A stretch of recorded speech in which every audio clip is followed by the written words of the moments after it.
welcome to another video. Today is just going to be some general checks we use in striking, mostly kickboxing or Muay Thai, whatever striking you're doing. But this is going to be a philosophical matter, something I've realized throughout my amateur streak, which I'm still in. I'm not a pro, so you don't always have to take what I say to heart. But what I like doing is I take what they teach you and you always keep it in mind. Distance, footwork, where your toes should be, how punches should be thrown. So what I like doing, like this, I'm going to strike the bag with one punch.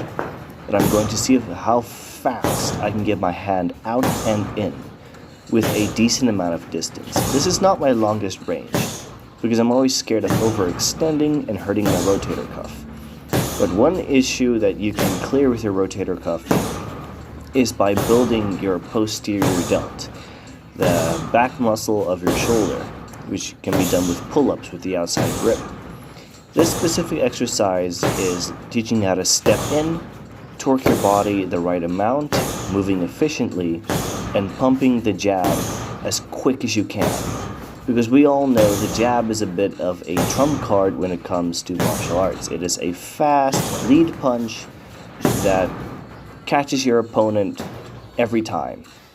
This can also be practiced with your straight, your cross, your heavy hand, going straight down the barrel. It packs a lot more power because there's a lot more torque from your hips and feet because the hand does sit in the back. Me that fights orthodox, my right hand has all the power. So I do love to fight like Hitman Hearn, using my jab to create spots or simply to manipulate my opponent. But this can also be practiced with hooks. I don't quite know how to do that. Throw it snappy and fast, I guess.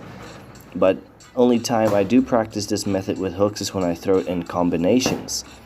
I believe hooks should be thrown in combinations because they are a very technical punch.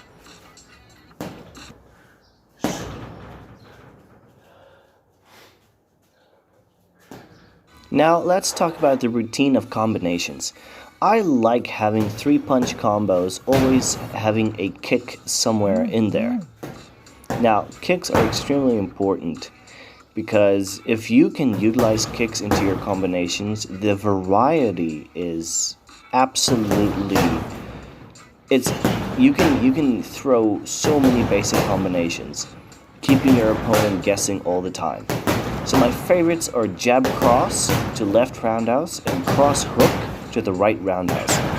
It's very simple. It can be used defensively or offensively and can be thrown even when you're under pressure. So it is jab cross to left and cross hook to right. And because the cross hook to right is way more powerful, because that left hook is setting up your right roundhouse, there's a lot more rotational force to add. Therefore, you can actually kick the living crap out of someone if you want to, be it a kick to the body, leg, or head. I personally love the heavier bags because you need to understand how much force you can actually produce.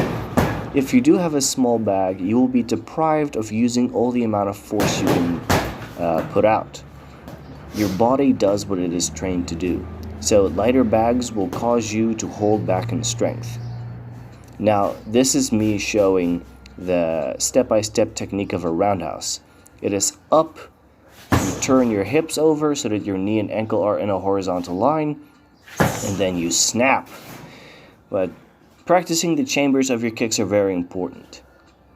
So roundhouses is knee up, throw your hips over, and snap. Your front kick, also known as Mae-Geri, is knee up, foot out. This is actually a brilliant kick because it can be used in 2 different ways. Number 1, you could push your opponent away to make distance. Or, in karate, you can use it as a spear to physically damage your opponent's midsection and drain them from their energy. This is one of my favorite kicks. Recently, I have neglected it in the beginning. This is a powerful kick if practiced correctly. 2 martial arts taught me that this kick is powerful, which would be Taekwondo and Karate. Taekwondo would call it Hapchagi. It's actually a little bit higher and aims towards the chin. And With karate, also same name as kickboxing, it's Mai Gari. A kick to the midsection that can be used to create space or damage your opponent.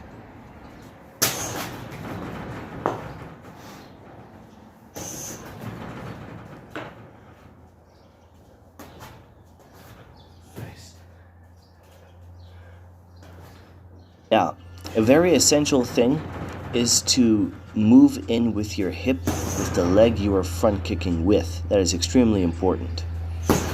Now, the jab cross hook combination I'm showing here is jab cross hook cross to the left roundhouse.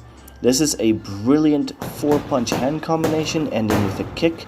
It is a bit of a long combo, but if you are offensive, this is brilliant. The jab cross hook to right roundhouse combo is one of the most powerful combos because yet again that left hand is preparing you for a well-torqued right roundhouse, also known as Mawashi Gari.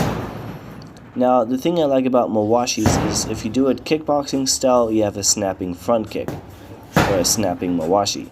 But if you fight Thai style, it will actually cut through your opponent.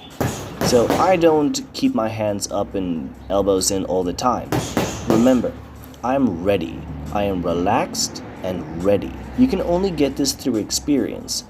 If you keep your hands up the way they teach you to, your head will be fuzzy because I prefer slipping punches rather than blocking them. If you slip punches, you're not getting hit at all. And now here is where I demonstrate when I torque my arm to get more out of my kick. I prefer kicking extremely hard and having good balance than having to hold back on power and maintain defense.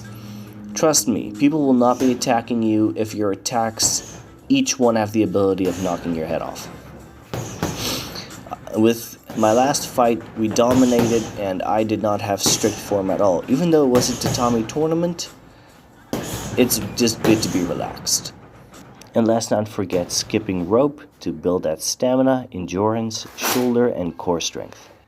Lock yourself in your room, find a wall, and torture your hips. This is one of my favorite exercises. If you kick in a certain direction and you hold your balance. Now, this is kicking from the chamber. You can either throw Mawashi, Mai, or even Yoko, which is a side kick. This here will strengthen your hip muscles, which will help you throw those nice repeated kicks that are used in points fighting and tatami.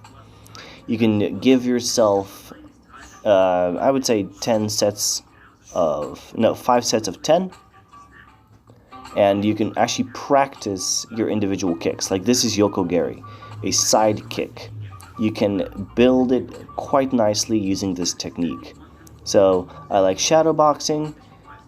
I like to absolutely isolate the muscles I use. Because if you isolate them, you can build strength. But remember, martial arts is not an isolated form. So this is only to develop strength and technique. This is all I have to show. For now, we will be having more videos based off of this. We will be going into every section from boxing, kickboxing, Muay Thai, and more training theories.